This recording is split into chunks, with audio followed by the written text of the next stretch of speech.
everyone, Infinitecaz here, and welcome to my first Splatoon 3 video. Today, I'll just be discussing my first impressions of the game, from my first few days playing it. I haven't had that much time to play, but I have a good feel of the game, and I want to share some off-the-cuff opinions.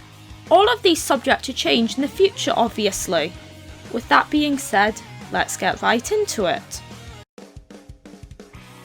So where to begin?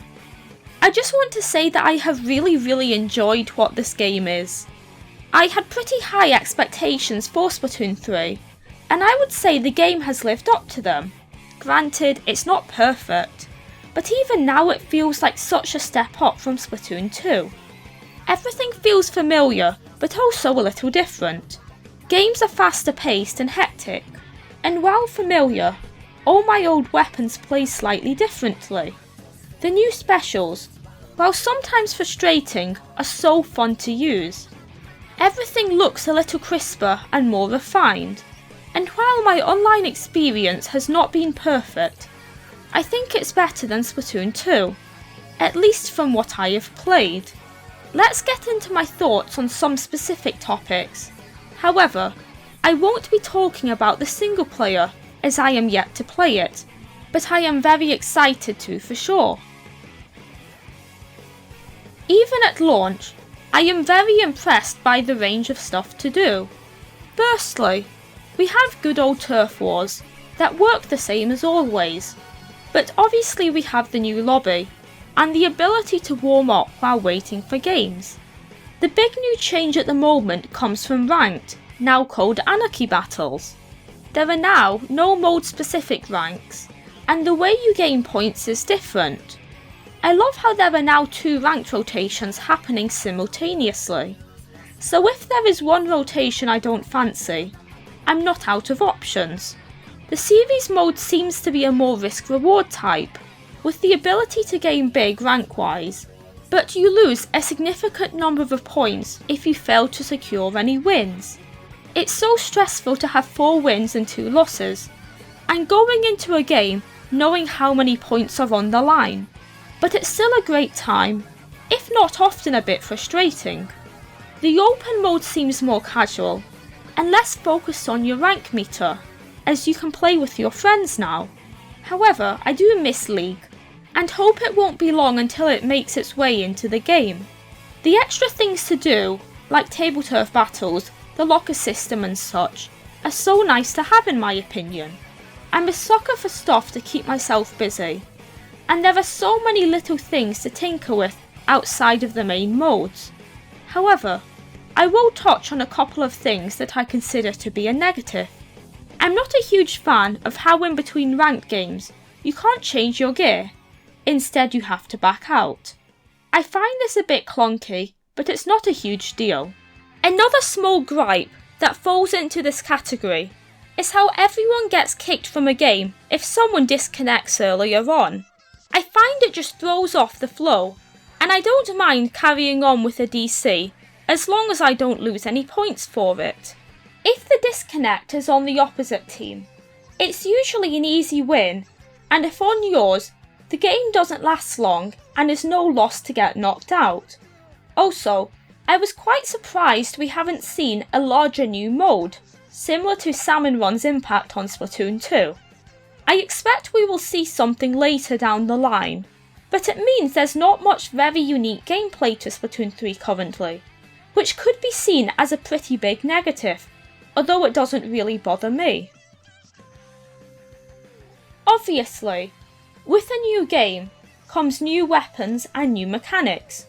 We have 2 new classes, Stringers and Splataners. I enjoy the Splataners, but haven't really had a lot of time to try them out. The Tri-Stringer on the other hand, I've played a fair amount. The shorter ranged variant I love, but the vanilla Stringer has underwhelmed me. I feel it's not a great painter and not super consistent, and charges feel much better to use personally. I may just be bad with it, and I intend to play the weapon more to improve my aim before I can give a more formed opinion. The weapons I played with that I played a lot in Splatoon 2 do feel good, and more consistent with painting in my opinion. The Hydra and charges feel great, and match with the more chaotic feeling of matches. I have also enjoyed trying out a range of weapons, and nothing I've played yet has felt too underwhelming. The returning sub-weapons all feel good, but I don't understand why the point sensor is returning. We have the new angle shooter, which can deal damage as well as tag enemies, so it's just a better sub in my opinion, leaving the point sensor kinda redundant. I also feel a similar way about the returning Splatoon 2 specials, with the exception of Booyah Bomb and Ultra Stamp maybe. They feel a bit out of place, as the specials designed for Splatoon 3 are very effective. Trizooka vs Inkstorm is not really a fair matchup, and to top it off, Ultra Stamp is super inconsistent and struggles to get splats more than in Splatoon 2. However, the new specials are all interesting, and very strong. I love the Crab Tank and Tacticooler especially, but they are all fun and can be very effective when used well, some requiring more skill than others. I'm really looking forward to new weapons being added, and alternate kits for the ones we have in game. Let's just say, I really want a Hydra with ink mines and Big Bobbler. That would be such a great kit in my opinion, like a spiritual successor to the costume in Splatoon 2. Overall, I'm impressed with how the Splatoon team has handled weapons this time around. Therefore, I'm excited for what the updates will bring. Now let's talk about the maps in Splatoon 3, the good and the bad. Overall, I like the map selection, especially the new ones. The 5 Splatoon 3 maps have a good mix of gimmicks, and don't feel that unfair to fight on, with Hagglefish Market being my favourite out of them. However, I'm not as big on the returning maps on average. For Splatoon 1, I do really like Museum de Alfonsino, and Hammerhead Bridge is fine, but I really dislike Mahi Mahi Resort. The stage is so small, and it's almost guaranteed that one team will steamroll in a game. It's also so flat, which granted is good for my Hydra, but not fun to play on. The Splatoon 2 maps are better, if not very similar to their previous renditions, with just minor changes, so nothing really to comment on. I do like the size of the map pool for launch day, and I'm excited to see all the new ones we will see in future updates. I think the maps in general feel a bit more compact and busy, which I don't mind, and I think it fits the vibe of Splatoon 3 perfectly, with the new respawn mechanic and such. However, some of them do feel too small and campy, Mahi Mahi being the prime example. It feels like the opposite issue I had with Moray Towers, which was too big, and it took forever to reach certain points of the map. We did see certain Splatoon 2 maps receive overhauls to improve their design, like Starfish Main Stage, so I hope a similar thing will happen this time around.